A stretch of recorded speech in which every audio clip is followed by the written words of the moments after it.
Bonjour et bienvenue à cette conférence Comment s'harmoniser ses émotions. Alors, cette conférence-là, finalement, va présenter en quelque sorte le programme que j'ai conçu, Harmonie des émotions. D'abord, mon nom est Sylvain Bélanger. Je pratique les thérapies intuitives depuis plus de 25 années. Je suis également enseignant depuis près de 20 ans et j'ai également écrit plusieurs ouvrages sur les thérapies intuitives. Ce qui me permet donc aujourd'hui de vous parler un petit peu de quelle façon qu'on peut développer son intuition pour parvenir justement à faire un travail d'harmonisation de ses émotions. Alors moi, il y a comme plusieurs années, quand j'étais enfant, euh, une grande question venait à moi tous les jours. Pourquoi j'existe? Qu'est-ce que je suis venu faire sur Terre? C'est une question qui est importante et ce questionnement-là générait en moi une forme de déprime, une forme de découragement. Une impression que j'étais comme un comédien et que ce comédien jouait faux. Il savait pas qu'est-ce qu'il devait faire pour finalement exister sur Terre. Donc, il y avait vraiment une impression euh, d'inutilité qui était là. Puis, j'ai eu la chance de rencontrer une amie à moi qui m'a fait connaître Ron Young, qui est un guérisseur que j'ai suivi pendant 3 années, un guérisseur américain, que j'ai beaucoup de plaisir à découvrir son enseignement, puisque ça m'a permis de trouver, en quelque sorte, une réponse à ce questionnement-là que j'avais en moi. Ça m'a amené à comprendre que, d'une façon innée, j'avais en moi une forme de facilité à développer mes habiletés intuitives et mes capacités à soigner les gens. Ce qui m'a amené donc à m'orienter dans cette direction-là tout naturellement, sans que je me pose vraiment beaucoup de questions. Puis, après ces 3 années de formation avec Ron, je me suis questionné à savoir, bon, qu'est-ce que je faisais? Parce que je ne comprenais pas très bien tout ce que je faisais. C'est-à-dire que j'étais intuitif, mais je ne savais pas comment ça fonctionnait l'intuition. Et ça m'a amené donc à me questionner sur ça, puis à comprendre combien le monde émotionnel est un monde très intéressant, très riche, parce que c'est un monde finalement qui nous amène à être un peu comme une genre de guitare qui s'ajuste selon les sons, les vibrations, les fréquences, à quelque part, qui vont être émis du monde extérieur. Un peu comme si on était constamment en train de s'adapter à des modulations émotionnelles qui se font de l'intérieur comme de l'extérieur. C'est-à-dire que moi, je vis des émotions, mais mon entourage vit des émotions. Et le fait, évidemment, qu'il y ait des interactions, des échanges qui se font entre moi et moi-même et moi et mon entourage, mais inévitablement, ça va m'amener un petit peu comme être un peu comme dans une espèce de montagne russe. C'est-à-dire que par moment, je vais être dans une élan émotionnel de joie, de bonheur, de bien-être, d'harmonie, et d'autres moments donnés, je vais succomber à des émotions plus sombres, de peur, d'angoisse, etc., qui vont davantage être reliées justement à des émotions, quelque part, qui vont me paralyser davantage. Alors évidemment, comme vous tous, hein, j'ai passé par plein de ces montagnes russes-là. Et qu'est-ce que j'ai découvert grâce à ces outils que j'ai développés avec le temps, que je nomme la pleine conscience intuitive, c'est qu'il y avait comme des éléments fondamentaux pour être en mesure de pouvoir bien gérer nos émotions. Puis, bien gérer nos émotions, ça veut dire quoi? Ça veut dire finalement ne pas nier nos émotions. Parce que les émotions qui sont en moi, si je ferme les yeux, je vais prendre le temps de simplement être attentif à ce qui se passe en moi au niveau de mes émotions, au niveau de mon ressenti corporel, au niveau des mots qui pourraient venir à moi ou des images qui pourraient venir à moi. Je vais constater que tout ça va générer en moi des états émotionnels. Ces états émotionnels peuvent m'amener à de la joie, peuvent m'amener à du bonheur, de la légèreté, comme ils peuvent m'amener vers quelque chose de beaucoup plus lourd, beaucoup plus sombre et beaucoup plus triste aussi. Donc, l'idée de base de la pleine conscience intuitive, c'est de développer la position de témoin. La position des témoins, qu'est-ce que c'est? C'est finalement très proche de ce qu'on appelle la pleine conscience, c'est-à-dire de retrouver une position où on apprend à être observateur de soi sans être justement dans une position émotionnelle, mentale, etc. On est dans une position d'observateur et on ne porte pas de jugement envers ce qui va se passer à l'intérieur de soi, qu'est-ce qui va se manifester à l'intérieur de soi. Ça, c'est une première étape fondamentale. C'est pour ça que j'ai voulu amener l'idée de la pleine conscience intuitive. C'est que pour moi, il y a vraiment une expérience de méditation qui permet donc de développer cette position de témoin Et cette position de témoin va me permettre de constater que dans mon corps, il y a des images, des sensations et des mots qui vont se manifester à moi et qui vont amener donc une coloration émotionnelle à l'état dans lequel je suis et qui va m'amener donc justement à me sentir identifié à cet état émotionnel-là, puis à perdre ma position de témoin. Donc, la conscience intuitive consiste à vraiment chercher à rester dans une position de témoin pour commencer à questionner les perceptions qui vont se manifester à moi. Alors, ça peut paraître bizarre de questionner les perceptions. C'est un peu comme si moi, Sylvain Bélanger, j'étais observateur de ce qui se passe en Sylvain Bélanger. Et que si j'avais une tristesse qui se manifestait en moi, ben moi, ce que je vais faire, c'est que je vais simplement prendre le temps de décrire ce que je vois, entends et ressens de la tristesse. Je vais prendre le temps ensuite de la questionner, quelle est sa raison d'être, quel est son message, parce qu'il faut bien comprendre ici que dans la pleine conscience intuitive, toute forme d'émotion qui se manifeste à moi sont des messagers, des messagères, c'est-à-dire qu'elles sont là pour me transmettre de l'information. Cette information, évidemment, je peux m'identifier à elle, puis donc ne pas être en mesure d'entendre le message comme tel. Par exemple, s'il y a de la tristesse qui monte en moi, ben, je vais devenir triste. Si je deviens triste, ben, quelque part, je suis tristesse. Je ne suis pas dans un processus où je suis capable, finalement, d'accueillir le messager, hein, c'est-à-dire le message de la tristesse, parce que je suis devenu la tristesse. Quand je reste dans une position de témoin, je suis capable de m'adresser à la tristesse pour lui demander quel est son message, et à ce moment-là, la tristesse peut apprendre, donc justement, peut me donner de l'information qui va m'informer de la raison d'être de cette tristesse-là. Par exemple, si je m'adressais à cette tristesse-là, elle pourrait très bien me dire, ben voilà, je suis triste parce que tu prends pas soin de moi. Alors, ça pourrait paraître surprenant d'entendre des mots comme ça à l'intérieur de soi, mais si je m'adresse je demande à préciser l'information, peut-être que ça me dirait, ben voilà, tu penses pas à moi parce que finalement, moi, j'ai énormément besoin de me détendre, et tu es toujours en état de stress et tu t'en demandes toujours trop au niveau de ton travail, tu prends jamais de pause, j'aurais besoin que tu me donnes des pauses.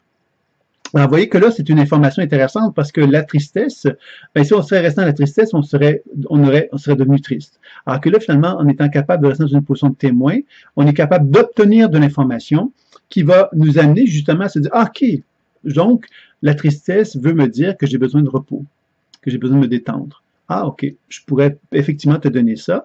Et à partir de là, bien évidemment, il y a un genre de négociation qui va pouvoir s'effectuer, qui va faire qu'à un moment donné, je vais mettre en application du temps régulièrement dans ma journée, dans ma semaine, où je vais pouvoir me détendre et je vais pouvoir effectivement constater que je me sens mieux, que je me sens régénéré, que mes émotions deviennent plus joyeuses, que je me sens plus dégagé, que je me sens plus satisfait de ma vie parce que justement, j'ai répondu à cette demande-là. Donc, vous comprenez ici que l'émotion est donc un messager et que le messager, la meilleure façon de l'entendre, c'est de rester dans une position de témoin pour s'adresser à l'émotion en question, pour en comprendre sa raison d'être. C'est vraiment un des piliers de l'enseignement que je donne, hein, ça, le décodage intuitif que j'appelle, c'est-à-dire être capable de pouvoir interagir avec toute forme de manifestation intérieure de soi, qu'elle soit à niveau énergétique, qu'elle soit au niveau émotionnel, mental ou spirituel. Hein, donc, il y a plein de manifestations qui peuvent se manifester en l'intérieur de nous-mêmes. Dans le cas de notre programme d'harmonie des émotions, plutôt, on cherche justement à mettre l'emphase sur la couleur émotionnelle qui est en soi. Alors, quelle est la couleur, comment cette couleur émotionnelle prend forme? Alors, il faut savoir dans un premier temps que dans la pleine conscience intuitive, je vous ai parlé d'information, c'est-à-dire que l'émotion a donc une certaine information. Elle peut se manifester à moi sous diverses formes plus ou moins complexes. Par exemple, elle peut se manifester à moi sous forme de couleur. Elle peut se manifester sous la forme de forme informe, pas très claire, etc. Mais elle peut se manifester également en relation avec mon histoire personnelle. Par exemple, cette tristesse dont je viens de parler pourrait se manifester à moi comme l'enfant de 5 ans triste, l'enfant de 5 ans qui est moi à l'âge de 5 ans, qui se sent triste parce que quelque part, on lui demande toujours trop, par exemple. Okay? Il y a l'impression qu'on lui en demande trop et il y a l'impression qu'il faut vraiment qu'il en mette plein la vue auprès des gens qui sont autour de lui pour se faire valoir. Voilà, c'est un exemple que je donne là. Donc, si je m'adresse à l'enfant, bon, qu'est-ce que je peux faire pourquoi tu te sens triste, pourquoi tu te sens sous pression? Ben, il pourrait me dire, ben, évidemment, je me sens pas suffisamment dans une position de détente, j'aurais besoin de vacances, j'aurais besoin de me relaxer, j'aurais besoin de me détendre. Évidemment que l'information que l'enfant me donnerait correspondrait un petit peu à l'information que je vous ai transmise tout à l'heure, c'est-à-dire ce besoin que j'ai de pouvoir me détendre, me reposer. Alors évidemment, c'est intéressant parce qu'encore là, l'information émotionnelle se manifestera à moi sous la forme d'une mémoire qui pourrait être vue dans mes perceptions intérieures par des sens visuels. Ça pourrait être ressenti, je pourrais ressentir l'enfant ou je pourrais l'entendre, qui pourrait me parler. Et à travers ces 3 modes de communication, ben, je serai en mesure de pouvoir échanger avec lui pour m'harmoniser à son besoin. C'est-à-dire que son besoin, finalement, c'est que lui a besoin de détente. Donc, si je lui donne de la détente, cet enfant-là, il va me manifester un soulagement, un bonheur, de la joie. Je vais le ressentir dans mon corps également. Et je vais donc, finalement, commencer à collaborer avec mon monde intérieur plutôt que de me débattre avec lui. Je vais commencer à constater que ce monde intérieur-là est riche puis qu'il peut effectivement m'amener à me sentir de plus en plus en paix et en harmonie avec moi. On peut simplement imaginer quelques instants ici comment on pourrait se sentir quand on serait apte simplement à être capable de voyager autour de soi-même, à reconnaître que les émotions qui circulent en moi sont des messagers et que ces messagers-là j'ai les moyens de m'harmoniser à eux pour que justement je sois en état d'équilibre avec mon être. Alors, imaginons quelques instants à quoi on pourrait ressembler à ce moment-là. Si on était en plein équilibre et en pleine harmonie avec nos émotions, comment on pourrait justement déployer une énergie beaucoup plus grande, beaucoup plus forte, beaucoup plus solide, parce que nos émotions, justement, deviendraient un moteur et non pas un frein. Parce que les émotions sont souvent des freins, parce que justement, quand on ne comprend pas la tristesse qui est en soi, on devient triste. Et parce qu'on est triste, on devient inactif. Mais quand on commence à comprendre que l'émotion de la tristesse est un moteur qui veut m'amener à ce que je prenne soin de moi, ben ça devient effectivement une énergie qui se déploie dans mon corps et qui m'amène d'être de plus en plus heureux, de plus en plus joyeux. Évidemment, c'est ce qu'on souhaite chacun d'entre nous. Alors voilà, ça c'est vraiment le premier volet de l'enseignement que je vais transmettre dans le contexte de l'harmonie des émotions. C'est de vraiment apprendre donc à être à l'écoute de ce qui se passe en soi pour être en mesure justement de découvrir la sagesse intelligente qui anime notre être. Pour parvenir à cette façon de faire, il y a donc des techniques finalement que j'aimerais vous présenter, comme la pratique de l'enracinement, qui est une technique toute simple, où on apprend simplement à être dans une position de verticalité. On se met les deux pieds sur le sol, on a la tête vers le ciel, et on se relie à l'énergie de la terre et celle du ciel, on la fait circuler à l'intérieur de soi, et on la réunit dans notre cœur. Cette première pratique que je viens de vous donner, c'est une technique préparatoire à la pratique de la pleine conscience intuitive, mais aussi, c'est une belle façon de gérer nos émotions. Pourquoi je dis ça? Parce qu'en faisant cette pratique de l'enracinement régulièrement, je permets à mon corps de devenir une antenne conductrice d'énergie. Et plus cette antenne conduit de l'énergie, mais plus je suis capable d'amener à ma conscience les émotions qui pourraient devenir stagnantes, qui pourraient perturber à quelque part mon équilibre. On sait, par exemple en médecine chinoise, que les émotions, on reconnaît que les émotions peuvent amener une énergie de stagnation dans notre corps. Quand les émotions ne sont pas bien gérées, l'énergie va stagner, elle va créer donc des espèces de stagnation, de surcharge, de congestion, qui va faire que l'énergie va moins en moins bien circuler dans notre corps. Donc on peut imaginer ici que la pratique de l'enracinement qu'on fait régulièrement, une fois par jour minimalement, ben, ça nous donne l'opportunité d'être plus connecté avec soi, plus connecté avec les émotions qui sont à l'intérieur de soi et plus capable donc d'accueillir les messagers, les messages que les émotions ont à nous transmettre. Donc, vous voyez, ça c'est déjà une façon intéressante d'apprendre à gérer nos émotions que de pratiquer l'enracinement. Et c'est quelque chose qui vous est accessible à tous. Il suffit simplement de prendre le temps de le faire une fois par jour pour commencer justement à se relier à ces messagers qui sont en soi et de reconnaître évidemment la vitalité que ça va nous procurer parce que la pratique de l'enracinement, quand elle nous permet d'être vraiment dans une position de verticalité où l'énergie circule adéquatement de haut en bas et de bas en haut, ben ça fait effectivement qu'on se sent plus énergétique et plus unifié avec soi. Ça, c'est un autre élément important. L'autre technique que j'avais envie de parler, c'est la cohérence cardiaque, puisque à partir du moment qu'on s'est enraciné, on cherche à ressentir la présence de l'énergie de la Terre et du ciel dans notre cœur, ce qui va devenir effectivement notre référence intuitive. C'est ça avec ce soleil-là qu'on va pouvoir voyager autour de soi pour découvrir justement la richesse intérieure qui est en soi. Mais d'abord, avant d'aborder cette notion de soleil rayonnant lumineux qui va être notre référence intuitive, on peut parler ici de cohérence cardiaque. Pourquoi? Parce que la cohérence cardiaque, elle permet de comprendre certains éléments fondamentaux encore là dans la gestion des émotions. Si on doit comprendre que la cohérence cardiaque, c'est le cœur qui est en harmonie avec le cerveau et le cerveau qui est en harmonie avec le cœur, et ce qui va donc créer ce qu'on appelle la cohérence cardiaque, c'est-à-dire un rythme cardiaque qui va se faire en harmonie, justement, avec le cerveau, ce qui va donc dire qu'il y a une certaine forme de calme. C'est-à-dire que dans mon cœur, il y a une forme de flexibilité dans les tissus de mon cœur qui vont faire que face à la vie, je vais être capable de m'ajuster dans la vie parce que je ne serai pas, justement, complètement engagé dans celle-ci. C'est-à-dire que je vais vraiment avoir une capacité d'être témoin assez facilement par rapport à ma vie parce que je vais être capable d'observer ce qui se passe dans ma vie et ne pas partir sur des fausses idées. Les fausses idées, qu'est-ce que c'est? c'est l'interprétation que je pourrais faire des événements. Par exemple, je donne l'exemple, je pourrais arriver dans une salle et puis me rendre compte à quelque part que dans cette salle-là, par exemple, une salle qui est un petit peu étroite, il y a beaucoup de monde, et puis les gens se retournent vers moi, par exemple.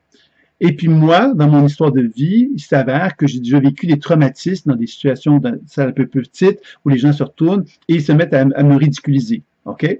Alors là, cet événement-là qui se passe devant moi, les gens ne sont pas en train de me ridiculiser. Sauf qu'ils se retournent vers moi et il y a des conditions favorables qui fait que dans ma psyché, je peux réactualiser à mon insu la peur d'être humilié. Et à partir de ce moment-là, de me conformer, de me comporter d'une façon un peu stressée, un peu angoissée, parce que justement, j'ai peur qu'on me ridiculise.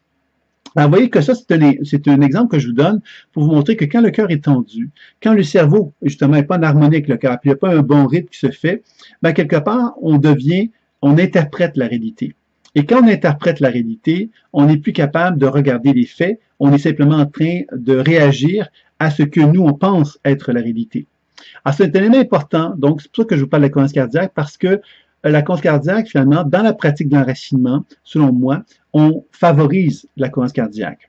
Il y a également des techniques respiratoires. Hein, vous les connaissez, si vous allez sur Internet, vous allez voir qu'il y a des rythmes respiratoires. Moi, j'aime bien le rythme 3-6, c'est-à-dire inspire 3 secondes, expire 6 secondes. C'est une façon de travailler et on respire dans notre cœur carrément. C'est une façon de travailler avec la cohérence cardiaque. Alors, vous voyez que là, je suis en train de vous donner des petits trucs qui vont vous aider justement à être déjà dans une position de plus grande harmonie envers votre capacité à gérer vos émotions. Puisque quand on est dans cette position de souplesse dans notre cœur et que notre cerveau, justement, accueille cette souplesse-là, je pourrais dire qu'on est dans une position d'harmonie. On n'est pas dans une position, justement, où on est en stress et on cherche, justement, à interpréter la réalité. On la voit telle qu'elle est et c'est favorable au développement de l'intuition. Donc, quand on fait la pratique de l'enracinement, j'intègre cette notion de cohérence cardiaque pour amener, justement, cette position encore plus favorable pour la gestion des émotions. Alors ça, c'était un deuxième élément que vous pourriez vous mettre en application dès maintenant et qui pourrait vous aider justement à faire un travail au niveau de la gestion des émotions. Alors évidemment, quand on fait le travail d'harmonie des émotions, il y a tout un apprentissage, une conscience intuitive qu'on cherche à développer qui nous amène à constater que les émotions sont des messagers, qu'on peut apprendre à découvrir le message qu'ils ont à nous donner, mais on peut également apprendre à interagir avec les émotions pour leur permettre de faire émerger les potentiels, les ressources insoupçonnées qui existent à l'intérieur de soi.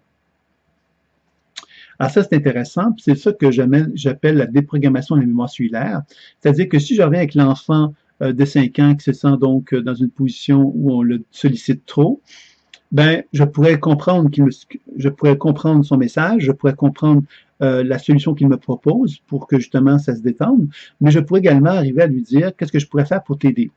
Alors, qu'est-ce que je pourrais faire pour t'aider signifie quoi? Ça signifie que je pourrais donner à l'émotion qui est en moi tout ce dont elle a besoin pour pouvoir justement changer son état. Alors ça, c'est intéressant parce que plutôt que de rester dans une position où d'une part, on a la connaissance qui nous permet de comprendre l'émotion. On a en plus la possibilité que l'émotion en question nous donne des solutions, nous donne des propositions pour mettre en application des changements de comportement dans le futur qui vont nous aider justement à être de plus en plus en harmonie avec soi. Et la déprogrammation de la mémoire cellulaire devient un outil actuel qu'on effectue dans le présent et qui va avoir un impact dans le présent aussi. C'est-à-dire que l'enfant, quelque part, s'il me dit, ben, moi, j'aurais envie que tu me prennes dans tes bras, ben, dans l'immédiat, on va imaginer qu'on le prend dans les bras, l'enfant en question. Et en faisant ça, qu'est-ce qu'on va observer? C'est que l'enfant va se transformer.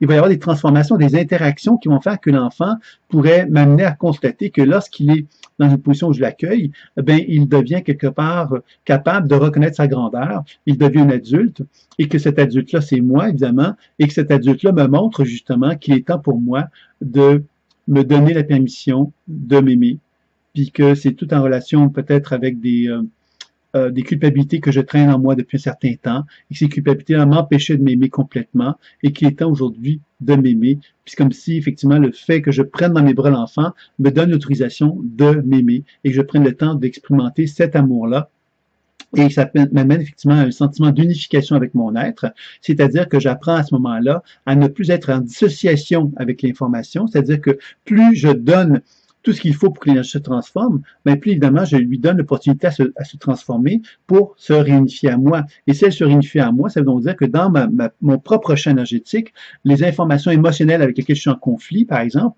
ne sont plus en conflit. Elles deviennent unifiées. Et quand elles sont unifiées, bien évidemment, elles me permettent de récupérer de l'énergie vitale et de retrouver un certain sentiment de bien-être qui va m'amener effectivement à expérimenter des émotions positives, évolutives en moi, qui vont m'amener à me sentir de plus en plus en paix et en état d'équilibre avec mon être.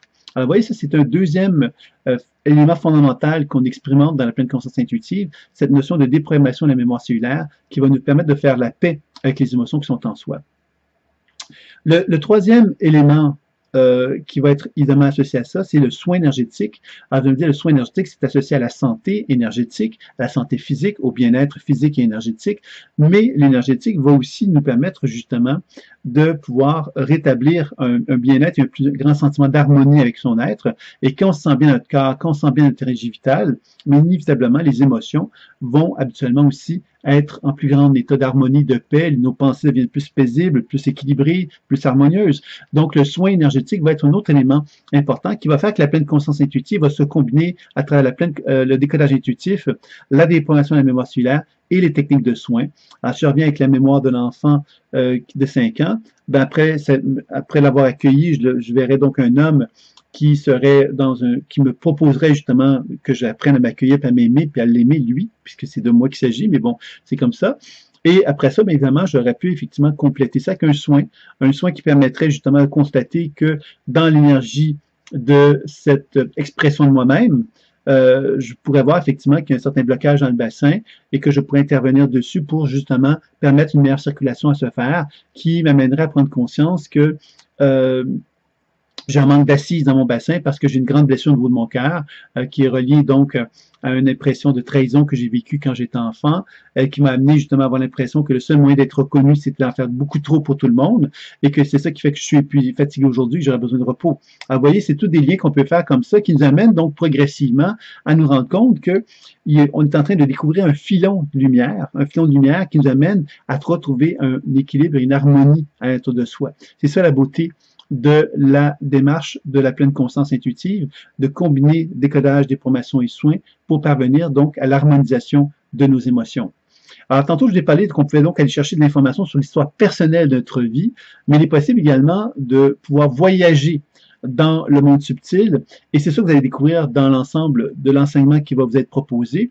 Donc, il y a 2 premiers modules qui vont être d'orienter davantage sur les bases de l'enseignement que je viens de nommer, mais ensuite, il y a évidemment 3 autres modules d'enseignement qui vont vous proposer de découvrir davantage les multiples applications de la pleine conscience intuitive. Bien sûr que si on va chercher à les appliquer dans un contexte émotionnel pour parvenir à être en harmonie avec les émotions qui nous habitent. Donc, ce qu'on va chercher à faire ici, c'est qu'on va donc constater qu'il est donc possible de voyager en soi. Donc, de voyager en moi, ça veut donc dire que je peux voyager dans mon propre corps et je peux donc définir des étapes que j'aimerais visiter à mon propre être. Alors, vous voyez, c'est qu'on peut simplement se laisser porter dans notre voyage intérieur pour découvrir que les émotions se manifestent à moi, que je prends le temps de décrire, questionner, déprogrammer, soigner, mais je peux également choisir de voyager dans mon propre être pour aller chercher des étapes de ma vie que j'aimerais explorer parce que je considère qu'il y a des informations ou des blocages, des perturbations qui peuvent être associées à cela.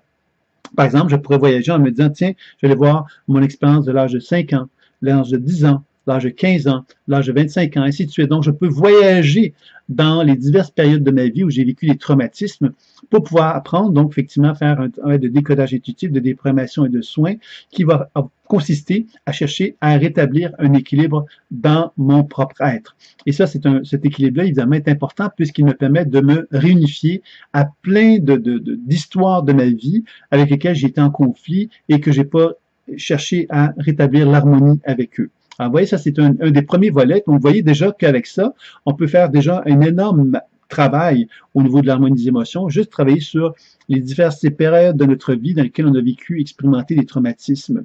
On peut aussi envisager qu'il est possible de travailler sur le futur, dans le sens que si on a des événements dans notre vie future qui peuvent nous préoccuper au niveau émotionnel, mais on peut effectivement faire un travail pour pouvoir justement faire en sorte que ce potentiel futur-là, on puisse le travailler pour qu'il s'harmonise le plus possible à nos propres besoins et ce qu'on a envie de faire émerger à travers cet événement-là. Donc, vous voyez, ça, c'est un autre élément fort intéressant.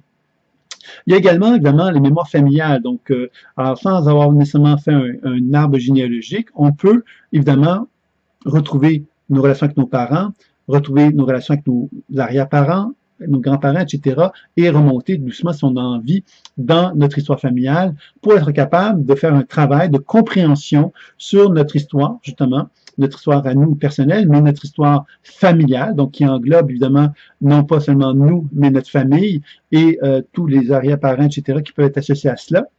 C'est un travail très intéressant parce qu'encore là, quand on fait ce travail-là sur l'histoire familiale, on a un impact sur nous, en faisant la paix avec ces énergies-là, mais on a un impact aussi sur la famille, donc sur les frères, les sœurs, etc., qui peuvent être présents, même les enfants qu'on peut avoir. Ça peut avoir des impacts là-dessus puisqu'on travaille sur un champ familial, en quelque part, dans lequel tous les êtres humains de la famille sont, entre guillemets, reliés.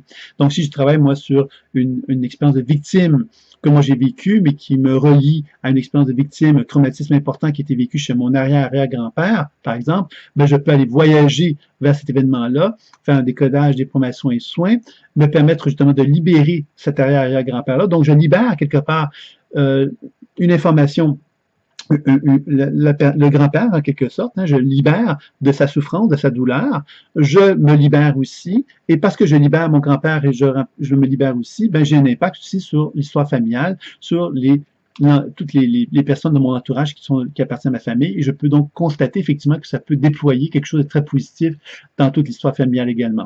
Donc, vous voyez qu'encore là, on peut faire un travail très profond uniquement dans ce volet-là aussi, bien sûr. On ne va pas nécessairement aller tout en profondeur dans l'enseignement parce qu'évidemment, ce serait un enseignement beaucoup plus complexe, beaucoup plus long. Mais l'idée, c'est que vous allez avoir des clés qui vont vous permettre de voyager à l'intérieur de ces diverses facettes-là. Le troisième volet dont je voulais vous parler concernant ça, c'est un autre volet qui est très large et très, très important. C'est ce qu'on pourrait appeler le voyage dans les mémoires d'autres vies. Alors, ce voyage dans les mémoires d'autres vies, ça veut dire quoi? Ça veut dire que je peux me relier à tout ce qui a existé sur Terre depuis le début des temps. Alors, ça veut donc dire que on pourrait voyager longuement comme ça. Vous allez me dire, mais à quoi ça sert? Ben justement, quand on va faire ce type de voyage-là, c'est parce qu'on est en résonance avec quelque chose. Par exemple, moi, je peux regarder des films sur le Moyen-Âge et me mettre à pleurer à chaque fois que je vois des films sur le Moyen-Âge sans savoir pourquoi. Donc, je pourrais très bien faire des voyages dans l'époque du Moyen-Âge pour arriver justement à découvrir avec quoi je suis en résonance à cette époque-là. Donc, vous voyez, ça serait un intérêt. L'autre élément intéressant, c'est de découvrir que tout le travail que je fais sur mon histoire personnelle, ben, peut être en interaction avec mes mémoires familiales et mes mémoires d'autres vies. Ça veut donc dire que je peux, à travers les voyages que j'effectue, faire des liens entre l'histoire personnelle que j'ai, les résonances que j'ai avec mes mémoires familiales, les résonances que j'ai avec mes mémoires d'autres vies. Donc, vous voyez que ça devient un monde très, très riche. Et ce monde très, très riche, à quoi il sert? Mais il sert toujours la même chose. Il sert à harmoniser mes émotions parce que, justement, quand j'apprends à comprendre la raison d'être des informations mémorielles qui se trouvent, que ce soit dans mes mémoires familiales, personnelles ou d'autres vies, mais quand je commence à comprendre la raison d'être des émotions, ça apaise déjà. Et quand je fais la déprogrammation et les soins, ben, je rétablis à quelque part, je me réunifie à mon être, ça me permet de me libérer, de me dégager de tous ces liens, de toutes ces lianes finalement qui ne me sont pas utiles. On pourrait imaginer à quelque part que moi je suis un être humain, et cet être humain-là, on pourrait le voir qu'il est en résonance avec son histoire familiale. Donc déjà, lui, avec lui-même, il est déjà, avec toute son histoire de vie, il est en résonance avec. Maintenant, on pourrait concevoir que ce même être humain-là a un bagage qui est en résonance avec, mais en plus, il résonne avec toute la mémoire familiale. Donc, vous voyez qu'il y a plein d'interactions qui peuvent se vivre dans l'histoire familiale. Et en plus de ça, ce même individu-là peut résonner avec plein de mémoires d'autres vies. Donc, vous voyez que ça fait un réseau d'informations très, très vaste. Alors, nous, dans le cadre de l'harmonie des émotions, on va utiliser ces réseaux-là pour apprendre justement, d'une façon très simple, à être capable de dire, ben tiens, j'ai de la tristesse, je pourrais aller voir dans mon histoire personnelle à quoi est reliée ma tristesse. Je pourrais aller voir dans mon histoire familiale à quoi est reliée ma tristesse. Je pourrais aller voir dans une mémoire d'autre vie à quoi est reliée ma tristesse. Alors, ces trois options-là vont nous amener quand même dans une direction assez similaire, puisqu'elles vont me donner l'opportunité de mieux comprendre justement la raison d'être de l'émotion et de pouvoir justement faire un travail de déprogrammation et de soins. Donc, quel que soit le chemin qu'on va prendre, il y aura donc une somme d'informations. La différence entre les trois voies que je viens de nommer, c'est que dans mon histoire personnelle, je vais vraiment me référer à mon histoire personnelle, donc je vais souvent me limiter à cette histoire personnelle-là, mais quand j'aborde la mémoire familiale et mémoire d'autre vie, souvent ça va m'enrichir d'un autre point de vue que celui que j'avais de mon histoire familiale, parce que là, je vais vraiment découvrir de nouvelles informations possiblement sur ce qui a été vécu chez mes ancêtres, ou encore le type de résonance que j'ai avec des mémoires d'autre vie, c'est quoi le contenu de ces mémoires d'autre vie-là, qui peuvent m'amener justement à comprendre pourquoi, par exemple, je me sentais triste quand je regardais les films du Moyen-Âge, par exemple. Vous voyez? Donc, vous voyez que ça nous amène tout doucement à comme élargir notre champ de conscience d'une façon très, très grande et comprendre finalement que les émotions qui sont en nous émergent pour plein de raisons qui sont liées à ces trois phénomènes-là que je viens de nommer. Et c'est ça qui va nous permettre donc de pouvoir vraiment faire un travail en profondeur sur ces trois domaines d'expertise de notre histoire personnelle, histoire familiale et histoire d'autres vies. On va découvrir également de quelle façon il est possible de favoriser le changement et la transformation en développant un protocole de programmation. Alors, la programmation, c'est que quand je découvre justement de plus en plus que je m'harmonise avec moi-même et que plus je m'harmonise avec moi-même, plus je découvre qui je suis, plus je découvre les potentiels évolutifs qui sont en moi, mais plus je découvre ces potentiels évolutifs-là, plus je me donne l'opportunité de me rendre conscient d'un potentiel en moi. Ce potentiel en moi, quelque part, j'ai envie de le réaliser, j'ai envie de l'actualiser. Et comment pourrais-je faire cela? Comment je peux favoriser cela? C'est par des techniques de programmation, c'est-à-dire qu'on va développer tout un protocole qui va me permettre justement d'identifier le potentiel évolutif que je souhaite incarner d'une façon de plus en plus importante et de développer donc un protocole qui est très simple, mais qui est basé sur une forme de répétition, qui va me permettre donc de parvenir à amener ce changement-là. Alors, ça va me permettre donc de me synthétiser à des fréquences plus élevées également dans ma propre vie, parce que ce potentiel évolutif-là va vraiment me synthétiser avec le meilleur de moi-même. Et le meilleur de moi-même va me donner l'opportunité de pouvoir grandir, évoluer, progresser, cheminer. Et c'est ça un peu qu'on cherche à développer avec cet enseignement-là sur la programmation du cerveau quantique qu'on dit, hein, parce que justement le cerveau, on reconnaît que le cerveau est un outil, par exemple, qui nous permet de capter plein d'informations, puisqu'on l'a vu, notre champ énergétique nous permet de reconnaître qu'on a des organes, des systèmes, de l'énergie vitale qui circulent en soi, mais en plus, dans cette énergie vitale-là, il y a de l'information psycho-émotionnelle associée à mon histoire personnelle, associée à des mémoires familiales, des mémoires d'autres vies, et mon cerveau, ben, finalement, lui, est un peu comme un gestionnaire de toutes les possibilités, de toutes les probabilités qui existent en moi. Ainsi, je focus sur telle voie, de telle autre voie, qu'est-ce qui va se passer, etc. Donc, le cerveau est capable, quand on regarde le champ énergétique d'un être humain, on pourrait concevoir justement que cet être humain-là est plein de potentiel en lui et que quand on commence à favoriser ces potentiels évolutifs-là, c'est là qu'on lui donne l'opportunité justement de pouvoir amener la transformation et le changement. Et c'est pour ça que la programmation va être importante puisque ça va nous aider à actualiser le changement, à permettre à la transformation d'être intégrée dans l'idée quelque part qu'on est de plus en plus clair pour favoriser cette transformation-là. Donc ça, c'est un autre élément très, très important, je vous dirais, dans l'enseignement de l'harmonie des émotions. Il y a un autre volet qui est vraiment très, très important qu'on va voir, puis je pense que vous allez comprendre la raison de ce volet-là, puisque l'harmonie des émotions, c'est souvent impliqué, c'est souvent en relation avec les autres. Alors, ce module-là d'enseignement est basé sur les relations et on va très, très en détail dans tout ça.